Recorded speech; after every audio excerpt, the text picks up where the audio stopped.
Growing up, I learned how to pray the 5 daily prayers. By the age of 5, I had memorized the last 7 chapters of the Quran and recited those regularly. And I actually finished the entire Quran recitation in Arabic by the age of 5. So I would challenge people on the gospel. Challenging one specific Christian, for the first time, someone was able to actually respond to my challenge. Islam very clearly denies some things about Jesus. It denies that he ever died on the cross, denies that he ever claimed to be God. Islam denies the death, deity, and resurrection of Jesus. Well, according to Paul, what do you need to believe in order to be saved? If you confess with your mouth that Jesus is Lord, and believe in your heart that God raised him from the dead, you will be saved. The very 3 things Islam denies, you have to believe. So for me, it was a matter of trying to prove that those things didn't happen. As I was trying to disprove those things, I realized the evidence for Jesus' death, deity, and resurrection was very strong. When I realized the evidence was strong, then I turned my eyes to Islam and I said, how strong is the evidence for Islam? When I leveled the same criticisms I had leveled on Christianity on Islam, the foundation fell apart. And so that's when it became a matter between me and God of actually asking him to show me the truth. The only way you can really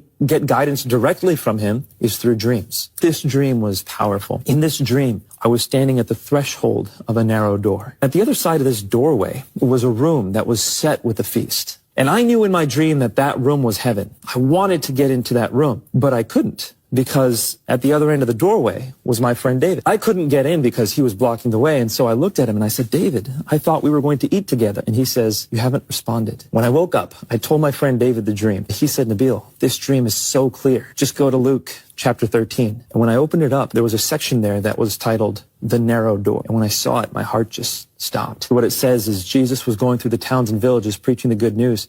And the disciples said, Lord, are many going to be saved? And he said, make every effort to enter through that narrow door. And you will see people sitting inside at the feast of the kingdom of heaven. I knew that God had given me a dream straight out of the Bible, and he placed me inside a parable, showed me exactly where I was, and he left my decision up to me. It was very clear for me at that point what I needed to do. In order for a Muslim to become a Christian, they have to be willing to give up a lot. It wasn't just me saying, I'm going to change my beliefs. It's me saying, I'm going to leave my family and everything they've stood for. I asked God to comfort me through it. Matthew chapter 5 in the Beatitudes. Blessed are those who mourn, for they shall be comforted. Wow. It was like my heart was just electrified into life when I read that, and my life has never been the same.